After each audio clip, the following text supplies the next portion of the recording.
Сәлеметсіңдер ме оқушылар? Бүгінгі біздің сабағымыздың тақырыбы горизонталь лақтырылған дененің қозғалысын зерделеу. Яғни сабақта екінші лабораториялық жұмысты жасайтын боламыз. Біздің жұмысымыздың негізгі мақсаты горизонталь бағытта лақтырылған дененің бастапқы жылдамдығын анықтау екен. Құрал жабдықтар бізде өзгеше болады, өйткені біз виртуальды лабораториялық жұмысты пайдаланамыз. Негізгі жұмыстың мазмұны мынада болып тұр. Біз горизонталь бағытта шарды лақтыру керекпіз. Және оның биіктігін есептей аламыз, ұзындығын есептей аламыз, қашықтығын, құлау және бастапқы жылдамдығын біз есептеп табу керекпіз өзіміз.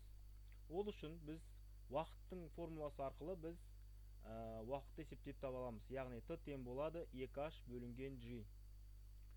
Ал жылдамдықты табу үшін біз L ұзындықты пайдалана отырып, яғни оны біз уақытқа бөлу керек екенбіз. Сол кезде біз жылдамдықты табамыз. Яғни осы нәтижелердің барлығын біз осы кестеге салу керек боламыз.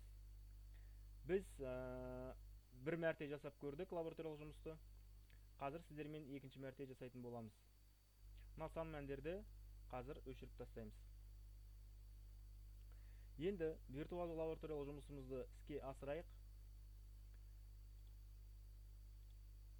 Бұл демо версия болғандықтан бізде осындай кішігірім ақаулар шығып отырады. Енді терезеге қарайтын болсақ, бізде биіктігі бар, биіктігі бар, шу қашықтығы бар. Біз оны өзіміз жаңағы табамыз жылжыту арқылы. Одан кейін бізде бастапқы жылдамдығы бар.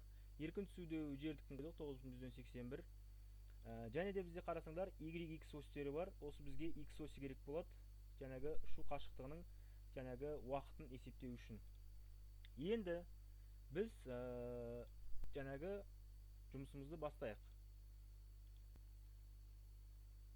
Шу қашықтығын есептеу үшін біз мынаны жылжытып отырып таба аламыз. Яғни ұзындығы бізде 5,43 болды, биіктігі 4 метр.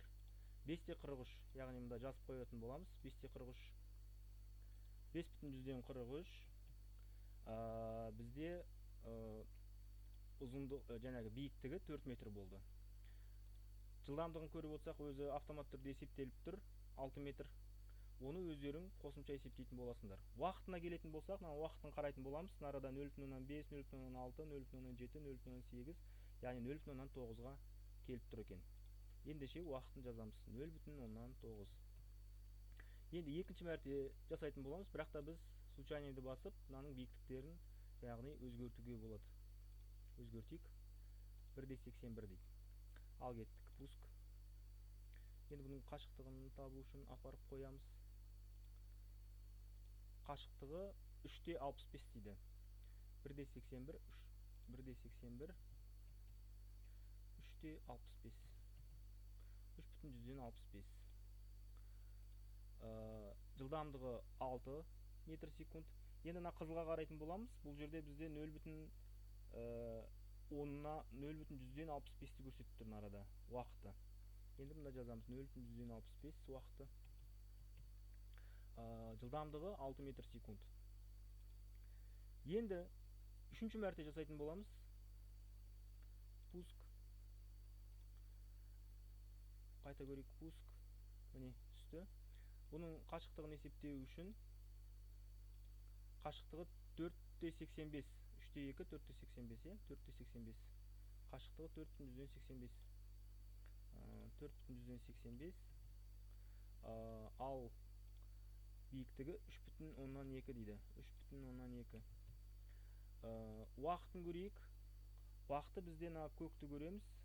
0,6, 0,7, 0,8, 0,8-ге кеп тұр екен. 0,8 жазамыз. 0,8 уақыты. Жылдамдығы 6.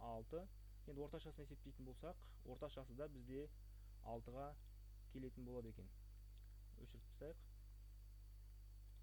6-ға кеп тұр. Енді орташа жаңағы қашықтығын есептеу үшін біз үшеуін қосып, жаңағы 3-ке бөлу керекпіз. Енді есептейік. 100-43 қосылған 3,165 қосылған 4,105. Осы шыққан санды 3-ке бөлеміз. Бізде 4,164 шығып тұр. Яғни орташасы 4,164. Яғни біз осылай зертханалық жұмысымызды жаңағы кестеге енгізіп алдық. Ал енді балалар, сендер өздерің уақытты есептеп көріңдер, жаңағы формулаға қойып, және де жылдамдығын есептеп көріңдер. Ол үшін осы жердегі формулаларды пайдаланатын боламыз. Бұл лабораториялық жұмысты distalimp2spbu.ru деген сайттан жүктеп алып, өздеріңіз жаңағы үй жағдайында жасай аласыздар. Жүктеп алсаңыздар, бізде осындай программа пайда болады. Осының ішінен біз төртінші жұмысты, механиканың ішінен төртінші жұмысты таңдайтын боламыз. Сол кезде осы терезе ашылады. Қорытындыға біз осы бүгінгі жұмыс бойынша қандай нәтижелер алдық, не істедік, қандай қорытындыға келеміз, сол жайлы қорытындыға жазатын боласыңдар. Сау болыңдар.